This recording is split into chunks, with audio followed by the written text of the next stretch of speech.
means proper spiced food, not bland food.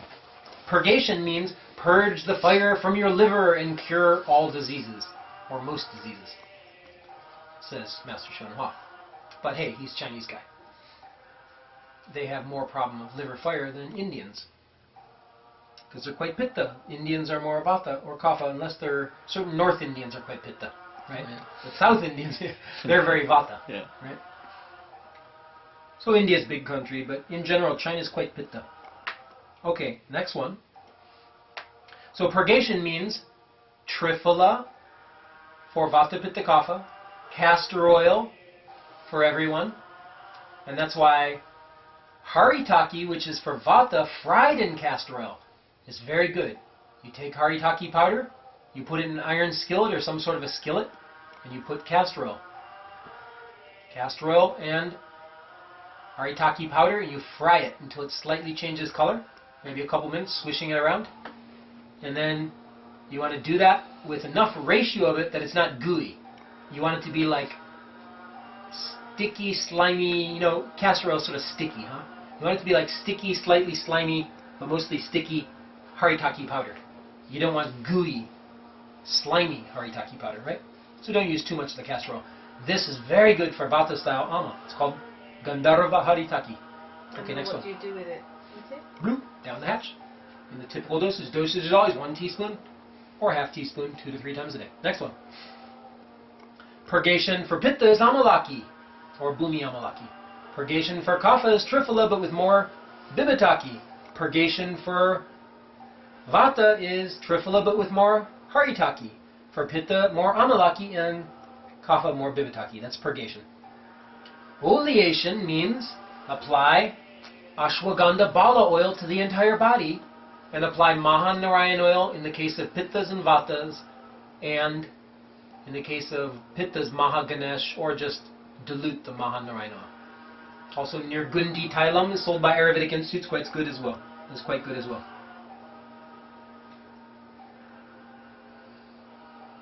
Enemas. Use Dashamula enema for vata and kapha. For everyone, use Dashamula enema. But for pitta, add some gaduchi to it. For vata, add some ashwagandha to it. 2 parts Dashamula, 1 ashwagandha. For pitta, 2 parts Dasamula, 1 gaduchi. And for kapha, 2 parts Dasamula, 1 part Punarnava.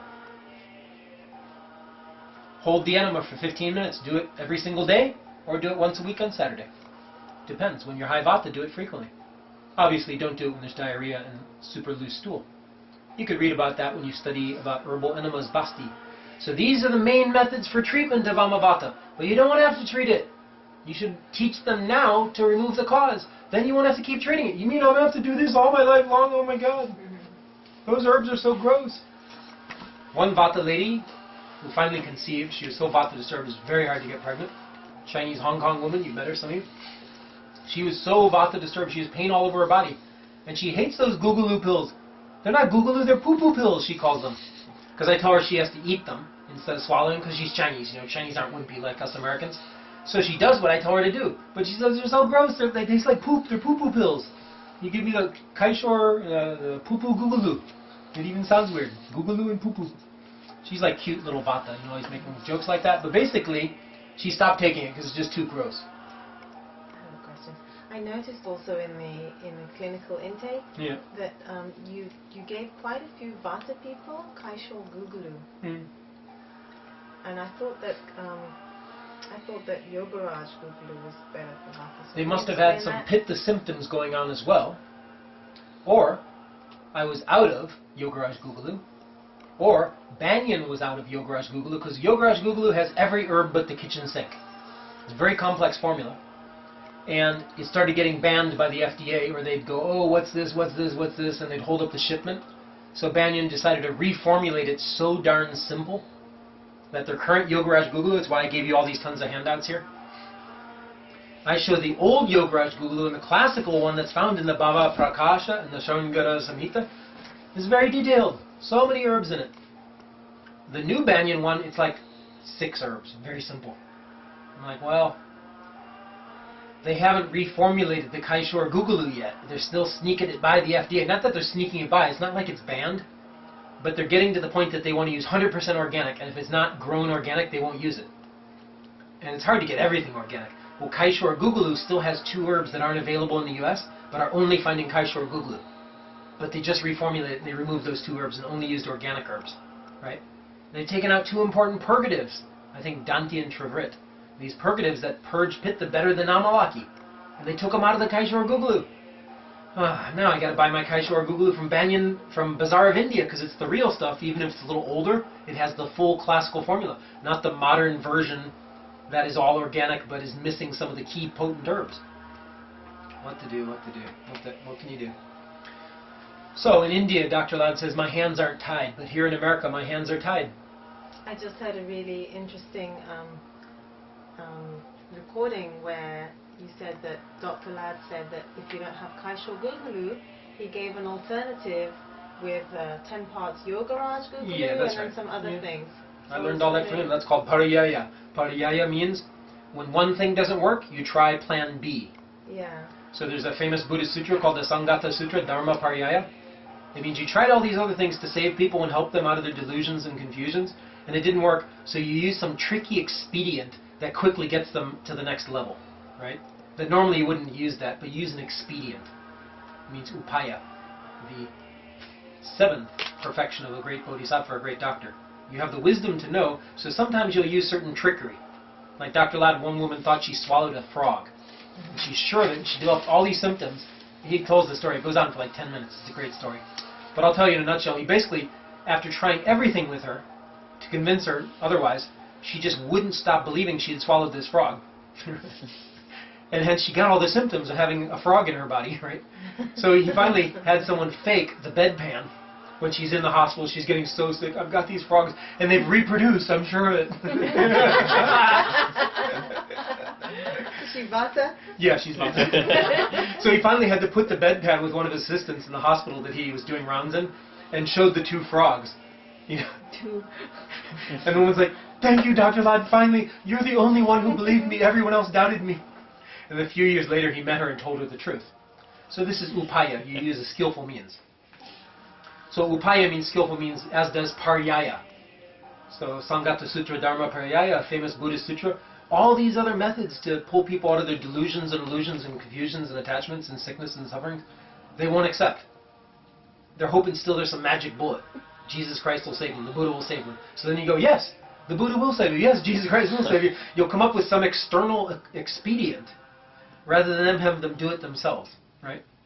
But it's not theirs. They didn't earn it. But still, come on, you have compassion, so you give them something. But it might be a trick, actually. It might be a placebo. It's called placebo as well, right? So, they did that on House, that doctor TV show called House, right? And some guy had fibromyalgia and chronic fatigue syndrome, and the guy knew that the guy was confused. It wasn't really the case in his case. Other cases is true. But House went and got him some little drops, right? From the candy machine, right? And he put them in an empty bottle and wrote the prescription, scribbled a name on it, and gave it to the guy. And he said, wow, I'm doing so much better. Can I refill that prescription with you, Dr. House? Oh, sure, here. You be there. I'll refill right back. Goes to the bubblegum machine and just swallow these. So placebo is basically upaya, means skillful means.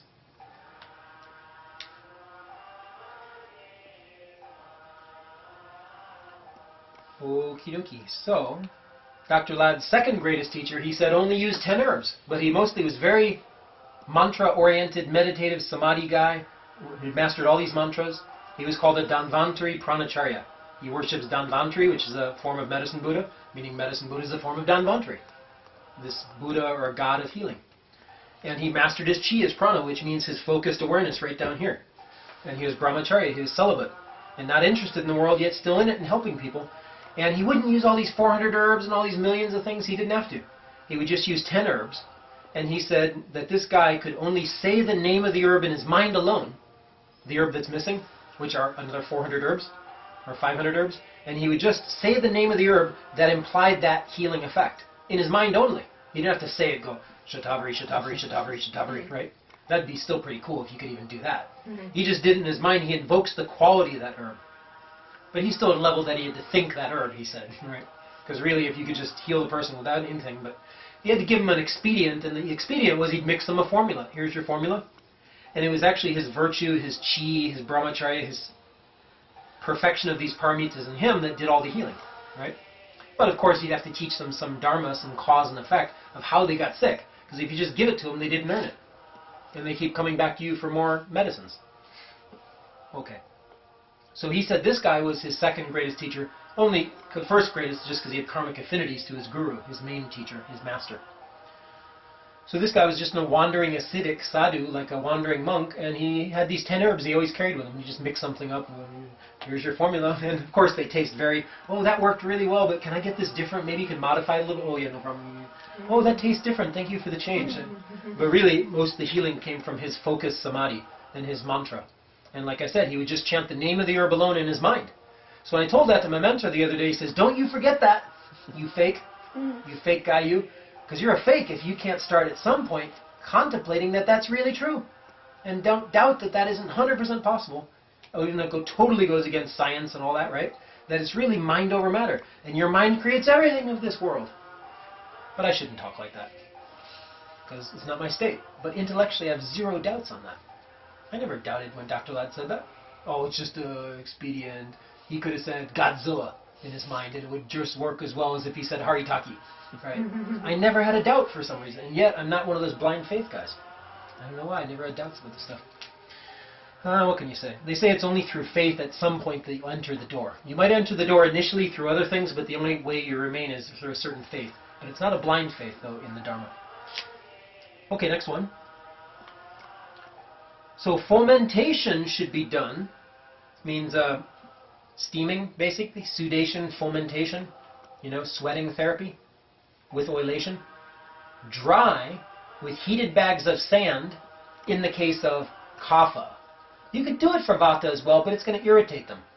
Better to use heated bags of sand with oil for vata. For kapha, utterly dry. And for pitta, not too dry, not too oily, somewhere in the middle. That's my commentary on that. Upanaha, applying poultices, you could do poultices as well, of herbs like turmeric and musta and other things. You mix them with ghee, with or without the use of fats. The fats will make it not fall off the skin. Next one. For the patient of Amavata suffering from thirst, drinking water prepared by boiling panchakola in the water is said to be beneficial. So, panchakola is Ayurvedic herbal formula, available in India. Not available here. But we could say you could boil a little bit of gaduchi and some anantamula. In there would be good. Gaduchi and anantamula. Next one, make a soup with the panchamula. What's panchamula? It's half of dashamula. So in other words, make a soup with dashamula.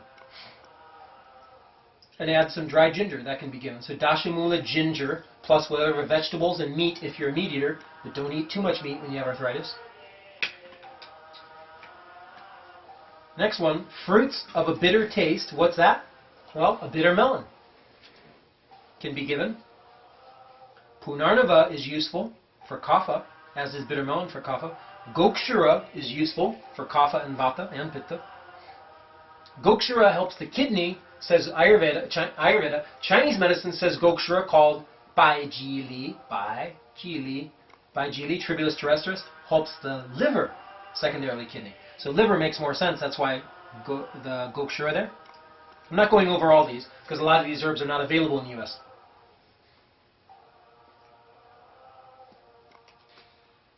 Okay, let's turn to the next page. Page 369. Here's page 369. It says to use Shata Pushpa. What is Shata Pushpa? Is that Shanka Pushpi? No. Shata means 100. Pushpa means flower. Page 369. Shata Pushpa means 100 flowers. What is that? It's fennel. Fennel has all those little teeny baby flowers, right? Shata Pushpa, that's fennel. So it says to mix fennel with vacha.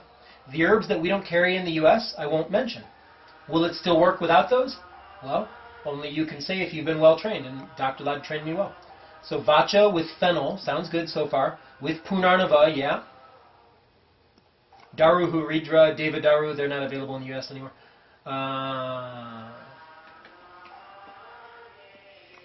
Macerated means ground up and mixed. into a poultice. So vacha with fennel with punarnava. I'd probably add some turmeric and ashwagandha to that and musta. That's ideal as a poultice. You know poultice, right? Called lepa in Sanskrit. Mix a little bit of ghee and or water to make it hold together. And then bandage it over that area. Many ways to do it, to hold it down.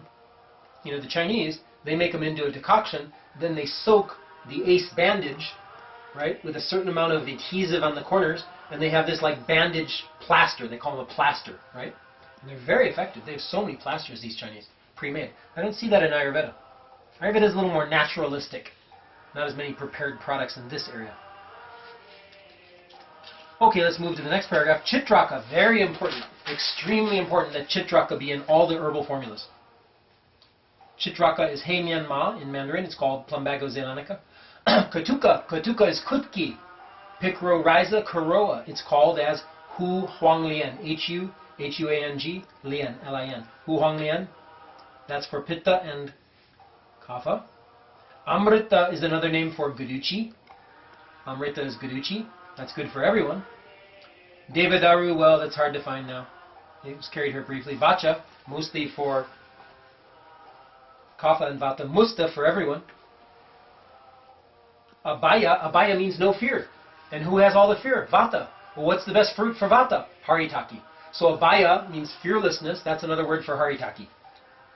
So basically take chitrak, kutki, or katuka hu honglian, guduchi, called in Sanskrit as guduchi or amrita, Tinospora cordifolia, called in Chinese as guanjing tang or jingguolan, combined with vacha, which is Acorus calamus, called shi chang pu in Mandarin, combined with musta, called shang fu in Mandarin, Cyprus rotundus.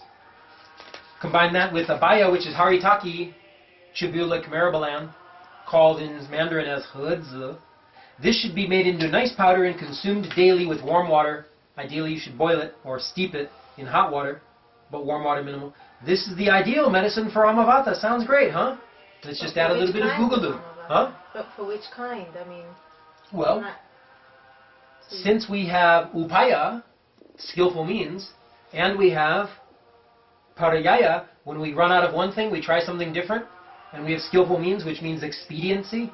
And our expediency, the seventh perfection of a great teacher, of a great bodhisattva, of a great doctor, is based on that doctor's wisdom, and that wisdom is based on their calm, relaxed, compassionate, focused, yet aware mind, and that is based on their conservation of their chi, which means from talking and from sexual activity, primarily sexual activity and chi, and they conserve that energy. That's your virya paramita, the fourth perfection. And then the third perfection is their patience. They stay patient even when there's no patience happening and they're out of money and can't pay the rent. They still stay patient with that and just trust life. And then when there's tons of patience and they're getting frustrated that they can't sleep or take a break, they still stay patient with that. And hence they themselves don't become the patient of a doctor because they're a patient physician themselves. And yet they can treat lots of patients. And when no patients are there, they're still patient with that. And when there's nothing happening in their life and there's no thoughts arising in their meditation, they're still patient with the non-production of thoughts. And when their mind is monkey and da-da-da-da, they're still patient with that. So how? Because they kept their chi from downstairs protected, and their chi from upstairs protected, and their chi from here. They're not, oh, I love you, I love you, I love you, oh, it's so great. And they're not, oh, I hate you, I hate you, I hate you. Right? So they preserve their chi of their heart. They preserve their chi of their lungs when they're talking. They don't leak out their I chi by looking at everything. Oh, that's beautiful. Oh my God, that's so ugly. Right? Did you hear that wonderful sound? Oh, that's such a horrible sound. So they're basically not leaking out their senses of eyes, ears, nose, tongue, body, and mind, but especially sexual energy should not be depleted in a good physician. I'm getting to your question. Oh, okay. Remember, I'm Pitta. Vata, I could go off in a big parentheses, but then Pitta brings me back. I was wondering if it's my Vata that's... Yeah, you're going, man, how did you get there? Did I miss something there? Okay, and then they maintain morality, which is basically, above all else, physician, do no harm. Hippocratic oath, right? But that's beginner level of morality. Better level of morality is benefit others more than yourself. That's bodhicitta. Biggest level is others are you, you are others. There's no separation between you and others. So if you benefit them or you benefit yourself, it's the same. But of course you're going to benefit them because there is no you separate from them. They make you. The patient is the doctor is the patient. You co-create each other. So your morality is don't harm anyone, means don't be selfish. Next level is benefit others more than yourself, means be selfless. Biggest level is no self. Where's there a me separate from anyone? There is no me except it's merely labeled. And hence it's easy to be totally generous. So, dana, shila, kashanti, virya, dhyana samadhi, shamatha, prajna paramita vipassana upaya. What this means is foundation of generosity combined with morality, ethics, do no harm, combined with patience in all cases, combined with preserve your energy. In the previous ones, strengthen the latter ones. And hence tremendous focused, meditative, compassionate, relaxed, aware mind, focused. Combined with insight, and you've studied it, but you've meditated on it. You no longer read any books, even though you have all these books underlined from your youth, and you laugh at it going, my God, I can't believe I used to highlight everything and study and write everything down and da-da-da-da, and hang on every word. Now I just sit there and meditate on it and see if it's true. So for my first few weeks, I had like 6, 7, 8 books scattered around, studying with Dr. Ladd in the front seat, writing on everything, every question, everything he'd say. I'd raise my hand just like you, except I was much worse in the pitta way. Excuse me, Dr. Ladd, it says here in Sushruta on page 62, it's not what you said. You said this. Oh my. That is an advanced topic. Let's keep it simple for now. That's Gurukula next year. And then I went, this is nuts. I'm going spastic. I'm going manic. All right. I'm not going to go depressive this time. I'm going to put away all the books. I'm going to sit in full lotus, because he said full lotus focuses the mind and helps the digestion, which helps the mind. And I'm going to sit in the Vairochana, light pervading everywhere mudra, and I'm going to touch my tongue to the top of my mouth, and I'm going to chant the Medicine Master Buddha mantra in my mind while listening to Dr. Ladd. Oh, that's great. Now I can really focus because I'm not looking at everything. Oh, look at that beautiful girl over there. Oh, look at that chubby guy there. Oh, look at that. Oh my God, that person's so skinny, they're so vata disturbed. That person just farted. And I close my eyes, I close my ears, accepted Dr. Ladd and the sound of medicine Buddha mantra, and I ask him, Dr. Ladd, is it okay I chant mantra in my mind while listening to you? Very good. Is it okay I don't take notes? Oh, even better. Just listen. I tried to make students do that in the 80s, but it's too weird in America. They have to take notes, they think. Okay, well, I'm going to do what you said. I'm just going to close my eyes and listen and chant mantra in my mind while listening to you in full lotus. And for the next 6 years, that's what I did. But you can't sit up front doing that. Now you're drawing all this attention to yourself and showing off, which I did for a bit. Look at me, I'm Pitta guy, I can sit in lotus, I must have been a yogi. Oh my God, what a pile of crap. So then I'd go in the back of the classroom in the furthest corner and like hide away and hope no one noticed me. And still sit in lotus, right? So I did all this focus, and then that developed my knowledge that it was not so scholarly, and I've set aside all the books, even though I had bought $10,000 worth of books. I really mean it. Right? I had 2,000 books, 500 on Ayurveda, right? I came back with each time 5 to 6 suitcases that I bought in India full of books, right? It was insane. I was such a manic, crazy guy. So as Dr. Ladd said, desire, whether it's lusty desire or base desire, or whether it's noble, it's still desire. It's still making you sick, man. Chill out and relax. So I started doing that, and then I would contemplate the Ayurveda, right? When I'm with Dr. Ladd. And then on my own, I'd go back to studying, right? Because I don't want to make trouble anymore. And showing off all those books, that's showing off. It's still showing off to do this, but it's a different kind of showing off. So my mentor, he stopped all that and taught me, oh, forget your full lotus, just go half lotus, kick back and relax. Don't be so strict. You know, you look like there's a broom stuck up you. That's a French expression, by the way. Balayer dans le cul. It means there's a broom stuck up your butt. Anyway, I'm a meditator. So my mentor, he capped on me many times. He'd say, you don't think you're meditating, do you? And I go, no, I'm not meditating. So I wouldn't get another scolding from him. He'd say, just because you could strike that pose doesn't mean you're meditating, right? I go, right. So basically, I slowly went from all this theoretical learning, authoritarian, dogmatic, or scholarly, or scientific, or intellectual knowledge, to set it all aside, forget notes. Those Pitta people with their laptop are taking the notes. I'll just buy their copy of their notes. Let them do all the work, and I'll just give them $40 and I'm be done with it. And instead, I just sat there and meditated on every word he said. And whenever he'd draw a picture on the board, I'd quick look at it, go, okay. So at some point, you get real wisdom. I'm not there yet, but the real wisdom, you don't have to speak about it. My mentor says once you finally got it, you'll stop talking so much, right?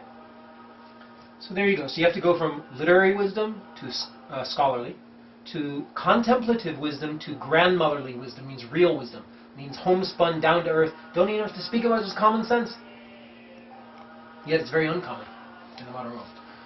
So back to what you asked about is that. Did you remember your question? No, what was the question? Oh man, we'll have to rewind the recording. Let's see if I can remember. Talk about the Google.